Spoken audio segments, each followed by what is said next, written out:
Ever wondered how to make fresh tofu at home? It's easier than you think.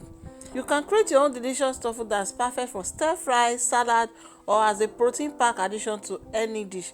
Say goodbye to store-bought tofu and discover the art of crafting your own smooth homemade tofu from scratch. Let's get started. So the first thing we want to do now is to soak our soya beans. Soak it for 8 to 12 hours or simply soak it overnight till the next day. This is an important step to help the beans blend smoothly and create that creamy texture we are aiming for.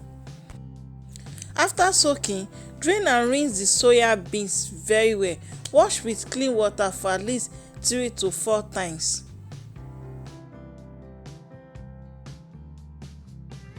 Now that the beans has been thoroughly washed and cleaned, the next step is to blend the beans using a powerful blender, or if you don't have a powerful blender like me, it's better to make use of a commercial blender or grinding machine in your area. Okay, it's very simple and very easy to blend once it is well soaked. After blending, it's now time to strain our soya beans. Using a cheesecloth or a fine mesh, pour a liquid amount of water into the blended beans. Strain out the liquid as many times until the whole pulp is free of any milk. The extracted pulp can be used in making other recipes, or you can simply throw it away. Okay, this is the extracted soya milk. I divided it into 2 pots because due to the quantity, I don't have a big pot that can take everything at once.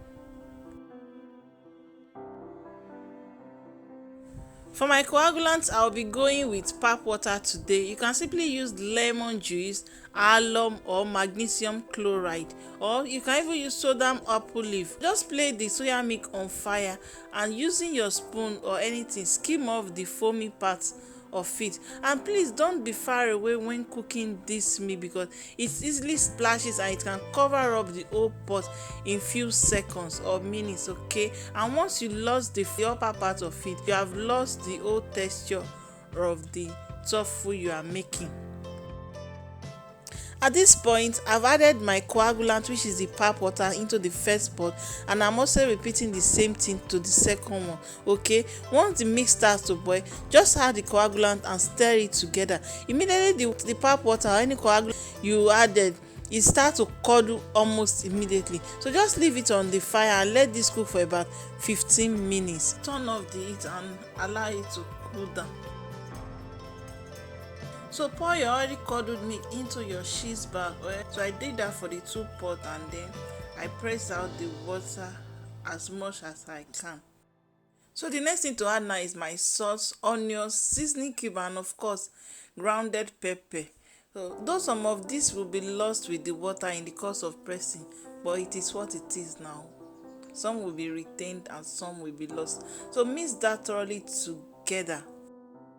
Tie the mouth of the cheesecloth firmly. Okay, next thing to do now is to press it with an heavy object. The heaviest object in my room is this small mortar. Okay, you can try to put anything as long as you can extract the water.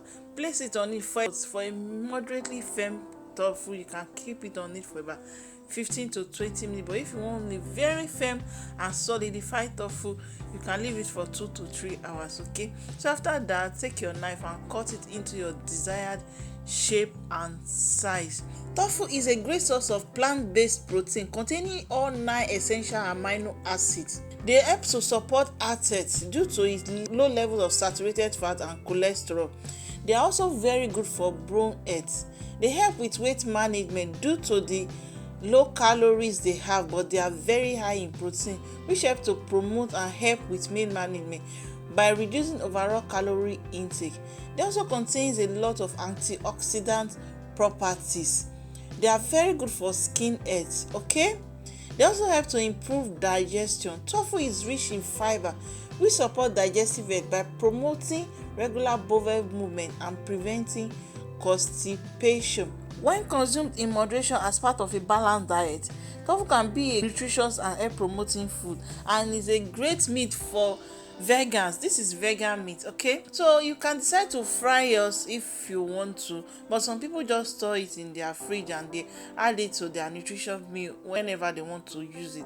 Okay, so I fried this one and then I just consumed it like that, just like a snack, and believe me, it is so nutritious and very delicious.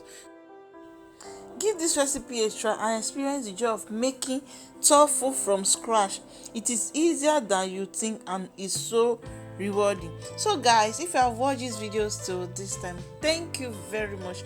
If you are new here, you are welcome, and if you haven't subscribed, please kindly do, and don't forget to turn on your notification bell so you can be among the first to get notified each time I drop new videos, as I'll be dropping new videos every week. So until next week when I come again, I remain your humble girl, Essay. God bless you and bye.